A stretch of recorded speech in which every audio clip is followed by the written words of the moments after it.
We're here in the Wimbledon Windmill Museum with Richard Ing, who's one of the trustees of the Wimbledon Windmill Museum Trust. Richard, thanks for inviting us in. First of all, what is the Wimbledon Windmill Museum? Well, Carl, thank you and welcome. So the museum here has been around for about 30 years now, and we celebrate the history of the windmill itself, this structure that is so well known to people in the area.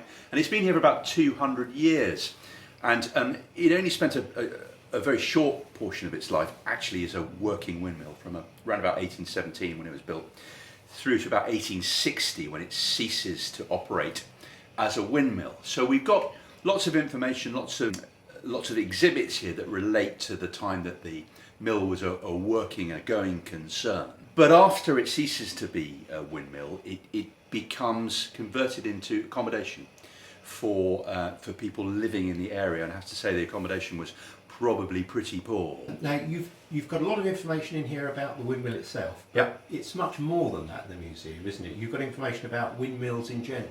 That's right. So we are the only museum in the country dedicated to celebrating windmills and wind power. We've got some fantastic models downstairs showing the evolution of windmills throughout history. Some of the earliest mills date back almost 1500 years, back to a time when they were first invented, probably in Persia, modern day Iran, all the way through to the incredible industrial mills that existed just prior to the Industrial Revolution and the age of steam coming through.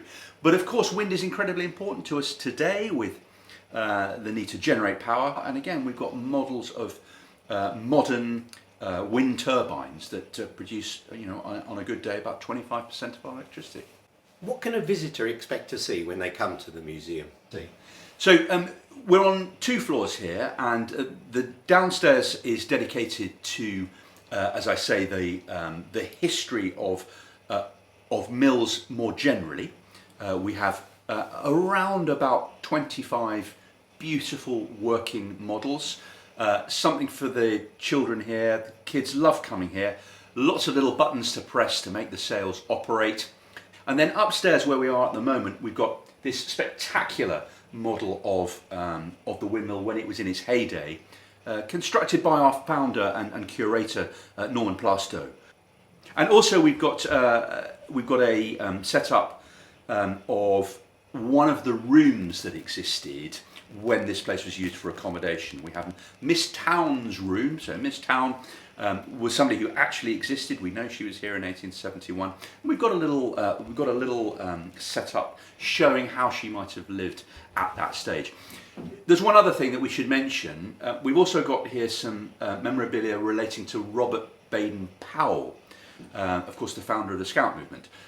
Baden-Powell spent some time here in the early part of the 20th century. In fact, in the adjoining Miller's house, where he wrote Scouting for Boys, one of the biggest selling non-religious books of all time. Is there anything in particular that children like to get their hands on here in the museum? So we've got some small millstones here that the kids can use to grind some wheat and produce their own flour, and it's probably the most popular object we have in the museum. Kids come here, they grind, we sweep it up, and we give them a little bag of flour to take home to go and make probably half a bun or something like that. But that's extremely popular, yeah. It must take a huge amount of work to keep this all going, Richard. You can't do it all on your own. How does that work? Well, we're a free museum, and we rely entirely on volunteers to operate the museum when we're open, and we are always on the lookout for new volunteers to come and help us out. We're looking for about 3 hours a month commitment. It's really not a great deal, but without the volunteers we really wouldn't exist at all. And we're also looking to make sure that we can keep the place running, and that does require some funding. We don't charge people to come here, but we do ask if people have enjoyed their time here to give us a donation, and we're always open to donation. So when can people come to visit the museum?